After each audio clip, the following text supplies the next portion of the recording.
आज हम लोग स्टडी करेंगे कोऑर्डिनेशन कंपाउंड में क्रिस्टल फील्ड थ्योरी इन ऑक्टाइडल कॉम्प्लेक्स। तो सबसे पहले ये जानकारी हो हम लोगों को कि डी में जो 5 ऑर्बिटल्स होते हैं जिनका नेम क्या है, D X Y, D Y Z, D Z X, D X square माने Y square, D Z square. इनमें से जो D X Y, D Y Z और डी जेड एक्स होते हैं ये नॉन एक्सियल होते हैं, मतलब इनके डी का शेप होता है डबल डम्बल। तो इनके जो लोब्स होंगे वो बिटवीन द एक्सिस होते हैं, जबकि ये दो ऑर्बिटल्स होते हैं ये अलोंग द एक्सिस होते हैं। इनको हम लोग बोलते हैं ईजी और इसे बोलते हैं, हम इन तीन को बोलते हैं T2G। तो डी में ये पता होना चाहिए, जैसे डी एक्स वाई है तो ये जो लोब्स हैं एक्स और वाई के बीच में होंगे। डी वाई जेड है तो ये भी लोब वाई और जेड के बीच में, जेड एक्स में एक्स और जेड के बीच में, और D X square minus Y square और डी जेड स्क्वायर में अलोंग द एक्सिस होते हैं। तो हमें ये पता होना चाहिए कौन से एक्सियल होते हैं कौन से नॉन एक्सियल। तो ये तीन जो है T2G वाले ये नॉन एक्सियल होते हैं और ये एक्सियल। एक ऑक्टाइडल कॉम्प्लेक्स में मेटल लगे होंगे और 6 लाइगैंड लगे होते हैं। तो जो डोनर एटम है वो 6 होंगे। तो ये लाइगैंड जो है इस टाइप से अरेंज होते हैं, क्योंकि लाइगैंड जो है एक ऑक्टाइडल कॉम्प्लेक्स में अलोंग द एक्सिस लगे होते हैं, एक्सिस पर ही लगे होते हैं।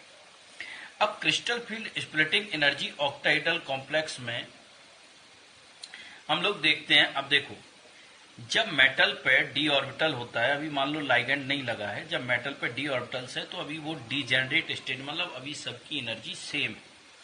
इन पांचों ऑर्बिटल्स की एनर्जी कैसी है? सेम। जैसे ही लाइगैंड अप्रोच करता है मेटल के पास, लाइगैंड का काम क्या होता है? मेटल को लोन पेयर डोनेट करना। लाइगैंड मेटल को लोन पेयर डोनेट करता है ऑक्टाइडल कॉम्प्लेक्स में, बट किस रास्ते से जाएगा वो? एक्सिस वाले रास्ते से, क्योंकि ऑक्टाइडल कॉम्प्लेक्स में लाइगैंड काय पे लगी है? एक्सिस पर। तो ये एक्सिस वाला ध्यान रखना। और इधर एक्सिस में कौन मिलते हैं हम लोगों को? एक्सिस वाले होते हैं D X square minus Y square, D Z square. ये दो ऑर्बिटल्स एक्सियल होते हैं। तो जैसे ही लाइगैंड जो है मेटल के अप्रोच जाएगा, और लाइगैंड मेटल के अप्रोच जाएगा तो लोन पेयर डोनेट करता है, तो लोन पेयर देने जाएगा तो उसे मेटल के ये डी ऑर्बिटल में, अच्छा जैसे ही वो जाएगा नजदीक पहुंचेगा तो एनर्जी में अब थोड़ा डिफरेंस आने लगेगा। तो कैसा डिफरेंस आने लगेगा? ये दो ऑर्बिटल्स जो हैं ये होते हैं एक्सियल और ये होते हैं नॉन एक्सियल। तो जैसे ही लाइगैंड मेटल के पास पहुंचेगा तो मेटल के इलेक्ट्रॉन और लाइगैंड के लोन पेयर इलेक्ट्रॉन के बीच में होगा रिपल्सन। तो इन वाले में होगा, क्योंकि एक्सियल तो ये होते हैं, एक्सिस वाले रास्ते में ये ऑर्बिटल्स मिलेंगे। ये तो नॉन एक्सियल होते हैं तो ये इनसे कोई मतलब नहीं। एक्सिस वाले रास्ते से लाइगैंड आ रहा तो ये वाले ऑर्बिटल जो एक्सियल हैं ये इनके इलेक्ट्रॉन और उसके इलेक्ट्रॉन के बीच में होगा रिपल्सन, और ये जो डी के 5 ऑर्बिटल हैं ये दो सेट में स्प्लिट हो जाएंगे, जिनमें से ये दो ऊपर और ये दो नीचे, क्योंकि इनकी एनर्जी बढ़ जाएगी तो इन्हें हम ऊपर रखेंगे और जिसकी एनर्जी कम हो जाएगी उसे नीचे। तो D X Y, D Y Z यानी T2G की एनर्जी कम और EG की एनर्जी बढ़ जाती है, और ये डी के जो 5 ऑर्बिटल्स हैं वो दो सेट में स्प्लिट हो जाते हैं। अब इधर देखें हम लोग, ये जो हमने एक बनाया इसे बोलते बैरी सेंटर। वैसे ये एवरेज एनर्जी का है, इसे बोलते बैरी सेंटर, और इसकी वैल्यू 0 मान लेते। अब इस बैरी सेंटर से कितनी एनर्जी इसकी बढ़ी और कितनी एनर्जी कम हुई है वो यहां से हम लोग चेक करेंगे बैरी सेंटर से। देखो, तो इसमें हम लोगों ने इसमें एनर्जी कितनी बढ़ती है। देखो, हमेशा जो ऊपर लिखा जाएगा उसकी एनर्जी पॉजिटिव होगी और जो नीचे लिखा जाएगा उसकी एनर्जी नीचे रखेंगे। तो ये एनर्जी अब कितनी पॉजिटिव होगी, इस बैरी सेंटर से कितना ये पॉजिटिव और कितना निगेटिव है। तो टोटल 5 ऑर्बिटल्स हैं, 5 ऑर्बिटल्स हैं, उनमें से 3 की एनर्जी जो हमने क्रॉस करना है। देखो, ऊपर 2 थे तो 3 की 3/5 करना है, और ऊपर 2 थे तो इधर नीचे -2/5 करना है। नीचे 3 थे तो 3/5 और नीचे -2/5। देखना कि एवरेज 0 आ जाएगा।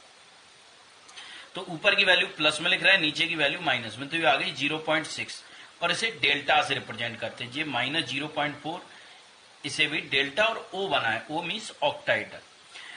ये दोनों का जो डिफरेंस होता है, दोनों सेट की एनर्जी का डिफरेंस कहलाता है क्रिस्टल फील्ड स्प्लिटिंग एनर्जी या क्रिस्टल फील्ड स्टेबलाइजिंग एनर्जी, और इसे रिप्रेजेंट करते हैं डेल्टा O से। या हम DQ में लिखेंगे तो 10 DQ के बराबर होता है। अब देखो, ये वैल्यू अगर हम चेक करें तो 0.6 प्लस का है, उसमें 2 का मल्टीप्लाई करो तो कितना आएगा? प्लस का 1.2, और इधर आई एनर्जी -0.4, उसमें 3 का मल्टीप्लाई करो तो आएगा -1.2। दोनों का डिफरेंस देखें तो कितना आ रहा, 0। इसका मतलब ये, इसी वजह से ये बनाया गया कि बैरी सेंटर से कितनी, तो बैरी सेंटर से ये ईजी की 0.6 बढ़ जाती है और -0.6 ये डिक्रीज हो जाती है। अभी ये थोड़ा समझ में आया, ये एनर्जी डिफरेंस को हम लोग क्या बोलते हैं, crystal field splitting energy. Ligand अगर स्ट्रांग लगा है, अगर लाइगेंड स्ट्रांग लगा है तो ये एनर्जी गैप और बढ़ता है, यानी CFSE की वैल्यू वहां ज्यादा आएगी। तो एक अभी हम बताए दे रहे हैं थोड़ा सा, ये तो दोनों में रिलेशन है, टेट्राहेड्रल कॉम्प्लेक्स में भी समझाया दे रहा है। टेट्राहेड्रल का मैग्नीट्यूड ऑक्टाहेड्रल से कितना कम होता है, टेट्राहेड्रल बराबर 4/9 और ऑक्टाहेड्रल CFSE। ये कंडीशन दिखाई दे, अगर कहीं तुम्हें CFSE की वैल्यू ज्यादा दिखाई दे P फॉर पेयरिंग एनर्जी से, तो समझ जाना वहां स्ट्रॉन्ग लाइगेंड लगा होगा, तभी CFSE की वैल्यू ज्यादा हो रही। और अगर CFSE लेस है तो समझ जाना वहां वीक फील्ड लाइगेंड लगा है। इससे रिलेटेड क्वेश्चन करवाएंगे। तो ऑक्टाहेड्रल कॉम्प्लेक्स में हमारे हिसाब से समझ में आ गया होगा। टेट्राहेड्रल थोड़ा और देख ले। टेट्राहेड्रल कॉम्प्लेक्स की कंडीशन ये होती है, टेट्राहेड्रल कॉम्प्लेक्स का स्ट्रक्चर ये होता है, 4 लाइगेंड लगे होंगे, 1 2 3 4 लगा दिए, मेटल बीच में लगी है। तो इसमें लाइगेंड एक्सिस में ना लगे होके बिटवीन द एक्सिस लगे होते हैं, लाइगेंड बिटवीन द एक्सिस लगे होते हैं। और यहां देखो बिटवीन द एक्सिस माने नॉन एक्सिस पे, और यहाँ डी के जो मेटल का डी ऑर्बिटल है उसमें नॉन एक्सियल ऑर्बिटल कौन से होते हैं, ये dx/d/z dz। अब लाइगेंड अप्रोच करता है मेटल के पास अपने लोन पेयर को डोनेट करने, तो लाइगेंड मेटल के पास जा रहा है बिटवीन द एक्सिस वाले रास्ते, तो बिटवीन द एक्सिस वाले रास्ते में कौन मिलेंगे, अब T2G। तो इस लाइगेंड के लोन पेयर इलेक्ट्रॉन और इनके इलेक्ट्रॉन के बीच में रिपल्सन होगा, तो अब T2G की एनर्जी बढ़ेगी ना कि Eg की। तो जिसकी एनर्जी बढ़ती है वो देखो, तो पहले ऑर्बिटल की एनर्जी सेम थी, धीरे धीरे जैसे ही वो अप्रोच करने लगेगा अब इनकी एनर्जी अब सेम नहीं रहेगी और ये 2 पार्ट में डिवाइड हो जाएगा। तो टेट्राहेड्रल में जो लाइगेंड्स लगे होते हैं वो बिटवीन द एक्सिस लगे होते हैं, और बिटवीन द एक्सिस कौन से ऑर्बिटल मिलेंगे हमें, ये वाले नॉन एक्सियल। तो इनकी एनर्जी, इनका रिपल्सन होगा तो इसकी एनर्जी बढ़ जाएगी, तो ये 3 ऊपर चले जाएंगे और 2 नीचे, क्योंकि इसकी एनर्जी थोड़ा कम हो जाएगी। कितनी कम हो जाएगी, ये बैरी सेंटर है, इससे कितनी बढ़ेगी, तो हमने कहा ऊपर जो लिखी जाती वो पॉजिटिव रहेगी, नीचे जो लिखी जाएगी वो नेगेटिव। कितनी लगेगी, तो क्रॉस कर लो, टोटल 5 ऑर्बिटल है, जिसमें से 2 ये वाले हैं तो ये 2/5 लिख दो, 3 वाले हैं तो ये 3/5 इधर लिखना है।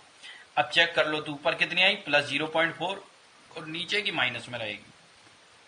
और ये डेल्टा T से रिप्रेजेंट करते हैं, सफिक्स में T लगाओगे क्योंकि टेट्राहेड्रल का हम लोग देख रहे हैं।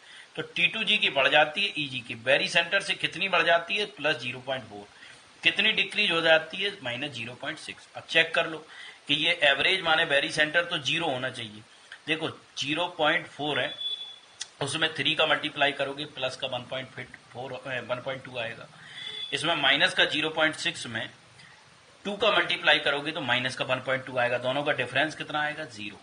तो यहां से इतना बढ़ जाता है, इतनी एनर्जी डिक्रीज हो जाती है, और दोनों का जो सेट का डिफरेंस होता है एनर्जी डिफरेंस, उसी को बोलते हैं क्रिस्टल फील्ड स्प्लिटिंग एनर्जी। अब टेट्राहेड्रल कॉम्प्लेक्स और ऑक्टाहेड्रल कॉम्प्लेक्स में कितनी एनर्जी कम है, ये एक दूसरे में रिलेशन क्या है, कितना मैग्नीट्यूड उससे कम होता है, वो अब हम बता चुके हैं कि ये फॉर्मूला थोड़ा याद रख लेना कि टेट्राहेड्रल कॉम्प्लेक्स और ऑक्टाहेड्रल कॉम्प्लेक्स एक दूसरे से, टेट्राहेड्रल 4/9 ऑक्टाहेड्रल।